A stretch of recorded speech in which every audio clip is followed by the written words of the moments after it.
not long ago we have an AI that could beat a human in Go. But it seems like, suddenly, we have AI that can paint this well, make an essay as good as this, and code just like human programmers. Soon, we may see them everywhere. And here's what we're probably gonna tell ourselves. But what would our future look like with these AIs? Can they be that good, or are we just overblowing them right now? Sometimes technological progress feels like waiting for a bus. You wait for ages, then two come along at once. We've seen how the world has changed with the rise of the internet and the rise of mobile phones. And we are now maybe on the brink of the AI age for a decade ahead. But this time, it couldn't be more different. Here's why. We have cases like Val Kilmer, an actor who was diagnosed with throat cancer that rendered him unable to speak clearly. But then, in the latest Top Gun movie, he was able to speak again, thanks to AI. We also have an AI that can compose songs, decent enough songs that you may not notice that they were indeed made by AI. And of course, we also have that famous story, a guy who won an art competition using an AI tool.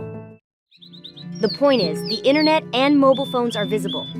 But AI technology could be more of an invisible revolution. AI won't be used only for text, audio, video, and code production. They will push the limits of various industries. It's just like what the industrial and software revolution had done previously around the globe. For example, let's talk about the pharmaceutical industry. Imagine someday in the future, you'll have your supplements highly personalized to your body condition. Then look at the aerospace industry, where dogfights, air travel, and drone deliveries would all be done by AI. And it would be the norm for AI to be in charge. Now try to imagine the countless other industries. Sooner or later, we may be unable to live without AI, just like how we now, in a way, can't live without our calculators, smartphones, and the internet. No one can predict the future. But it's getting more likely. With this kind of adoption, those versions of our future are quickly becoming a reality.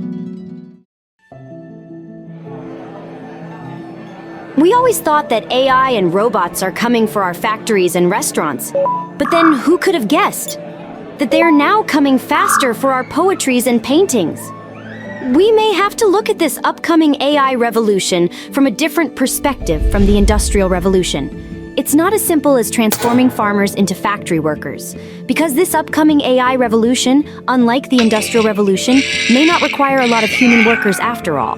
The AI upgradable jobs such as programmers, designers, lawyers, doctors, and accountants may see a huge increase in their productivity. With AI, they could focus more on problem-solving skills rather than technical ability. But then the low-skilled designers and programmers would be no longer needed, as AI could be a better assistant than them. There may be professions that aren't upgradable with AI, such as truck drivers, waiters, receptionists, or even customer service. AI won't be the tool for them. AI will be the operator.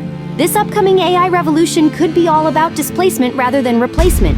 The job replacement ratio in the AI age could no longer be in a ratio of 1-to-1. Yuval Noah Harari even predicted in the 21st century there will be a rise of a social class called the useless class. Being these people, as described by Yuval, could be even worse than just simply being unemployed.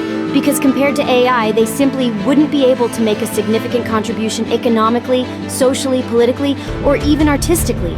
Their lives would basically be worthless. But would our future be as bad as this? Could we humans fight back and control AI in some way in the future?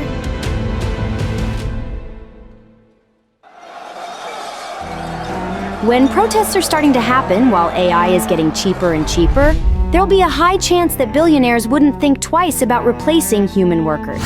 It's just logical. But this kind of situation can actually push a completely new and radical economic idea into the air. Sam Altman, the CEO of OpenAI, said in his writing about the future that there are two ways how we can make our lives better economically. The first one is someone can make a business or work somewhere that can earn them money, making themselves richer individually. Or there's a second way. We can make the prices of goods and services cheaper, therefore making everyone, in a sense, richer. Just like how the Industrial Revolution brought us cheaper foods, shoes, and cars. The AI revolution may bring us even cheaper foods and electronics, or even cheaper healthcare and law services. And it's simply because the expensive price of human labor will be out of the equation. But if that were to happen, we'll definitely need a new global economic model. For example, redistribution of wealth using AI and robot taxation, a universal basic income model, or even a complete redesign of the concept of money currently being used in society. Despite all of these economic problems, there are also ethical problems that we, as a society, have to face with the rise of AI. Because although useful, these AI can be misused or mislead us into unwanted things. Luckily, the European Union already has a draft of how AI could be regulated in the future.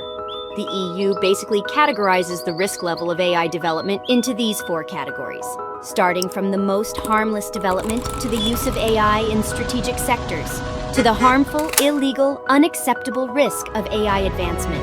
And the good news? There are more than 60 countries already aligned with these kinds of AI regulations. Now, what would be the limit? What happened if we, intentional or not, have made an AI that is smarter than us? How's the world gonna look like?